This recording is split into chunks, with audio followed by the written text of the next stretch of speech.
Pemirsa, kasus tindak pidana korupsi di kantor pos pembantu Kecamatan Rembang Purbalingga dengan tersangka mantan Kepala Kantor Pos Cabang Kecamatan Rembang ES dilimpahkan ke Kejaksaan Negeri Purbalingga.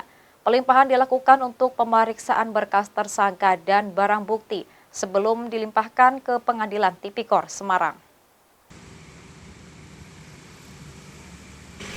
Kasus tindak pidana korupsi mantan Kepala Kantor Pos Pembantu Kecamatan Rembang ES setelah menjalani proses tim penyidik Polres Purbalingga kini dilimpahkan ke Kejaksaan Negeri Purbalingga. Di ruang tertutup kurang lebih 1 jam tersangka ES menjalani pemeriksaan. Pemeriksaan dilakukan mulai dari pemeriksaan tersangka, pemeriksaan berkas, serta pemeriksaan barang bukti. Setelah dilakukan pemeriksaan, untuk sementara tersangka ditahan selama 20 hari di Rutan Kelas 2B Purbalingga. Selanjutnya, setelah dilakukan penelitian oleh JPU, perkara tindak pidana korupsi ini akan dilimpahkan ke Pengadilan Negeri Tindak Pidana Korupsi Semarang.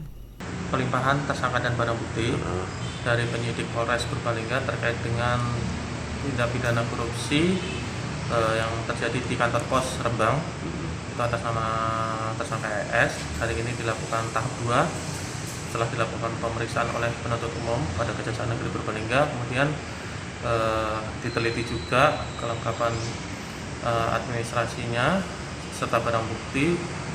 Kemudian tersangka pada hari ini kita lakukan penahanan tahap penuntutan selama 20 hari ke depan. Dan nanti selama penahanan tersebut nanti penuntut umum akan mempersiapkan segala sesuatunya, administrasinya, guna segera melimpahkan perkara tersebut ke Pengadilan Negeri Tindak Pidana Korupsi di Semarang.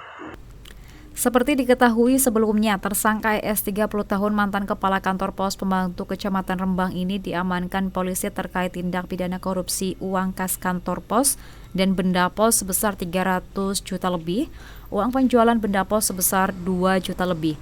Uang tersebut akan digunakan untuk pembayaran pensiun, penyaluran bantuan, pangan non-tunai, serta jasa pelayanan lainnya. Namun oleh tersangka digunakan untuk deposit trading kripto, membayar hutang tersangka, serta untuk keperluan pribadinya. Tersangka saat itu sempat kabur dan akhirnya dapat ditangkap di wilayah Bali. Dari Purbalingga, Samyono Banyumas TV melaporkan.